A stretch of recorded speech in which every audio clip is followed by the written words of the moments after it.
Hello and warm welcome. आज हम आपको अपने नए ब्लॉग में लेकर आए हैं कन्याकुमारी। और अभी हम जहाँ मौजूद हैं, पीछे देखिए, ये मेरे जो घंटाघर है, क्लॉक टावर, ये 1893 का बना हुआ है और सुबह सुबह का वक्त है। हम नागरकोविल, जो कि कन्याकुमारी ज़िले का हेडक्वार्टर है, वहाँ मौजूद हैं। और ये पूरा आप देख सकते हैं कि सुबह करीब 5 भी नहीं बजे अभी, लेकिन यहाँ चाय की दुकान पर भीड़ जुटना शुरू हो गई है। आज आपको बड़े ही खूबसूरत दर्शन कराने वाले हैं हम यहाँ के समुद्र के, विवेकानंद रॉक के, साथ ही मंदिर के। तो बने रहिए हमारे साथ इस ब्लॉग में। अभी चाय हम एंजॉय कर रहे हैं, उसके बाद चाय के बाद आपको सीधे लिए चलते हैं सन, जहाँ पर सनराइज होता है, उस पॉइंट पर। करीब 5 बजे के वक्त हम चल दिए एक शानदार सनराइज देखने। सनराइज पॉइंट एक ऐसी जगह है जहां विवेकानंद रॉक मेमोरियल और कन्याकुमारी मंदिर नज़दीक ही है। कन्याकुमारी में हम पहुंचने वाले हैं सनराइज पॉइंट। हम देखिए आ चुके हैं सनराइज पॉइंट। यहाँ पर आपको दिखाएंगे यहाँ का नज़ारा। बहुत ही एक्साइटेड हैं हम लोग यहाँ पहुँचने के बाद। अभी आपको लिए चलते हैं।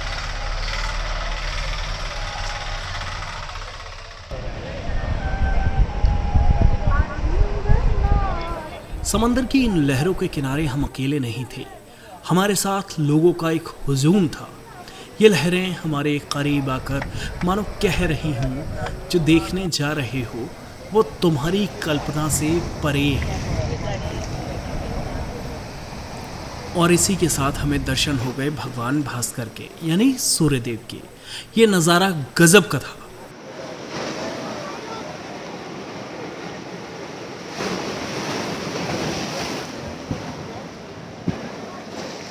चलिए अब निकलते हैं और आपको यहाँ कन्याकुमारी की दूसरी जगह, जो यहाँ मंदिर हैं, विवेकानंद रॉक है, और इसके अलावा जो भी यहाँ पर दर्शनीय स्थल हो सकते हैं, टूरिस्ट स्थल हैं, उनकी आपको सैर कराएंगे। हमारी तरह ही अब सभी लोग निकल पड़े अपनी अपनी मंजिल की तरफ, लेकिन हम बार बार मुड़ कर देख रहे थे। ऐसा लग रहा था कि अभी और रुकना चाहिए, लेकिन आपको अभी और भी बहुत कुछ दिखाना था, इसलिए निकलना ही पड़ा। अंधेरे में समझ नहीं आया था, लेकिन नागरकोविल की तरफ वापसी पर रास्ते में खूबसूरती का एहसास हुआ। अगली मंजिल थी नागराज मंदिर, जहां टूरिस्ट तो नहीं आते, लेकिन लोकल लोगों की जबरदस्त भीड़ होती है।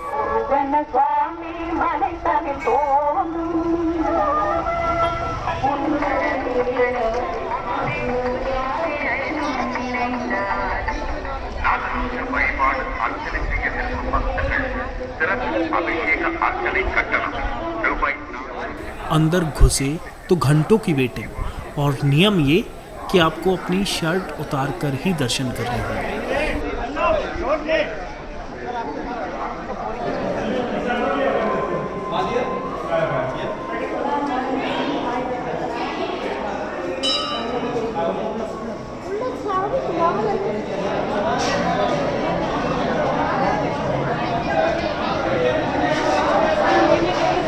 हम नागराज मंदिर में दर्शन कर चुके हैं और इस देखिए यहाँ पर ये प्रसाद मिलता है, चंदन है इसमें, और ये आप घर ले जा सकते हैं। इसके अलावा आपको प्रसाद चढ़ाना है तो चढ़ा सकते हैं। अपने आप में विशिष्ट मंदिर है, यहाँ के लोगों की श्रद्धा का बड़ा केंद्र है ये नागराज मंदिर। तो ये ज़रूर है कि यहाँ पर शर्ट उतार कर आपको दर्शन करने होते हैं, वो मैंडेटरी है।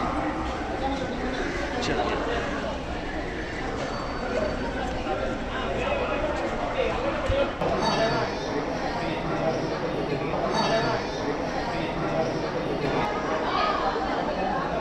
मंदिर के गर्भगृह में कैमरा वर्जित था। नागराज मंदिर के परिसर में कई देवी देवताओं के मंदिर हैं, लेकिन विशेष है ये नाग मूर्तियाँ, जहाँ लोग स्थानीय रीति रिवाजों से पूजा करते हैं।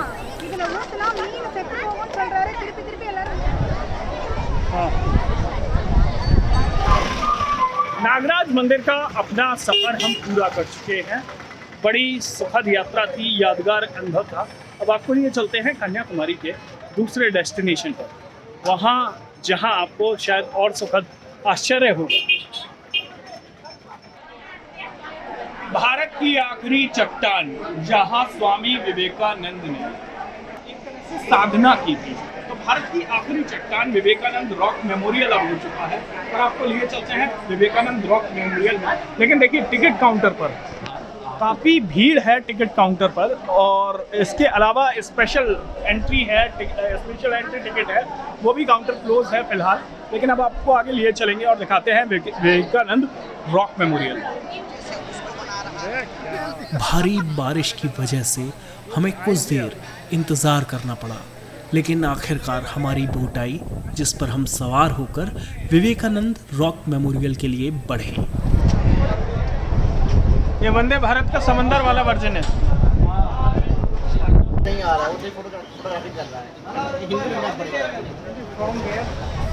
तेज लहरों के बीच हम बढ़ रहे थे और समंदर में खड़ी दिख रही थी महान कवि तिरुवल्लुवर की 135 फीट के करीब की प्रतिमा।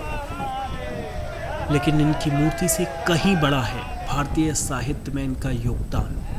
इनके लिखे ग्रंथ तमिल भाषा में हैं और दुनिया भर में एक खास पहचान रखते हैं। खैर, इस बारे में बात में।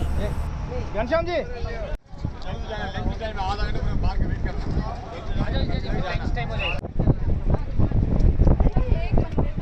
हमारी बोट आखिरकार पहुंच गई विवेकानंद रॉक मेमोरियल, जहां हमें मिली एक विशेष जानकारी। सुनिए। This is the only one place we can see the sunrise and sunset from the same place on the same day. Number 2, if you come here on Purnima next year, it's a miracle because on the same day, evening from 6 to 6:50 p.m., you can see the moonrise and the sunset at the same time. यहाँ पहले मंडप में जब माता पार्वती ने भगवान शिव को पति के रूप में पाने के लिए तपस्या की थी, तो एक पैर पर उन्होंने तपस्या की थी। वो पदचिन्ह उनका आज इस मंदिर में मौजूद है। ये विवेकानंद जो रॉक है वहाँ पर पहला मंडप इसी का है। आगे जाकर अब आपको दिखाएंगे स्वामी विवेकानंद ने जहाँ पर तपस्या की थी, साधना की थी, मेडिटेशन किया था। पहले मंडप से बाहर निकलने पर एक बड़ी चट्टान पर है विवेकानंद रॉक मेमोरियल, जिसका उद्घाटन 1970 में तत्कालीन राष्ट्रपति वीवी गिरी ने किया था।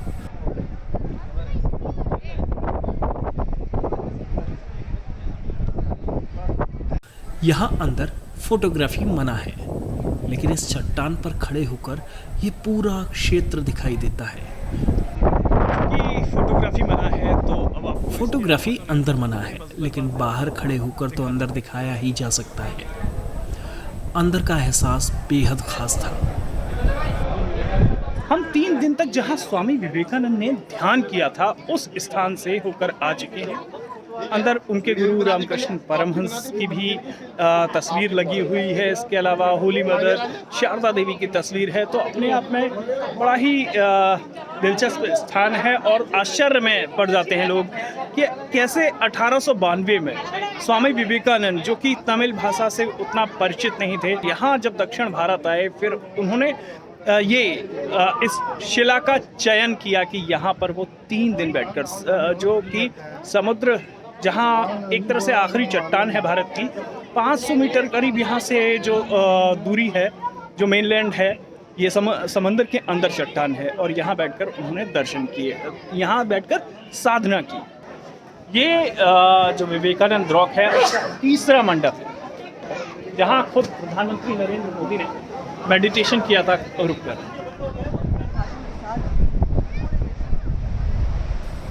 अब हम 3 समंदरों को मिलते देख रहे हैं भारत के आखिरी छोर से। हम इस समय जहां मौजूद हैं वो बेहद खास जगह है। यहाँ पर 3 महासागर आपस में मिलते हैं, उनका संगम होता है। बे ऑफ बंगाल, अरब सागर, हिंद महासागर, इन तीनों का संगम यहाँ होता है। तो आप अगर कन्याकुमारी आए तो यहाँ आना मिस ना करें। विवेकानंद जो से हम इसका लुत्फ ले रहे हैं तो ज़रूर आइए। यहाँ आपको स्वामी विवेकानंद से जुड़े सोविनियर, उनसे जुड़ा साहित्य भी मिल सकता है।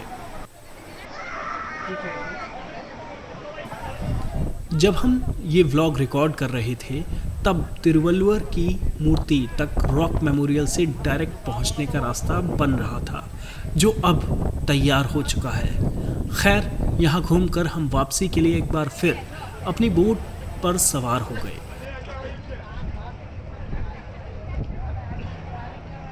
तेज समंदर की लहरें थीं, लेकिन हमें अपनी मंजिल कन्याकुमारी मंदिर सामने दिख रहा था।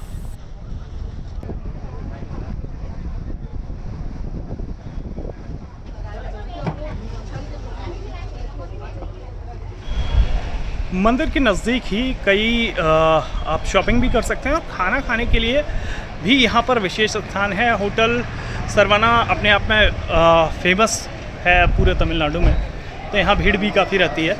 लेकिन आप अगर लोकल शॉप पर कहीं पर खाना चाहें वहाँ खा सकते हैं, लेकिन शॉपिंग करने के लिए यहाँ बहुत सारी दुकानें हैं।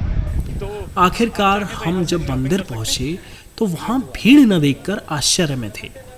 मंदिर का एक दरवाज़ा तो खुला था, लेकिन हमारा दुर्भाग्य क्योंकि दर्शन बंद थे।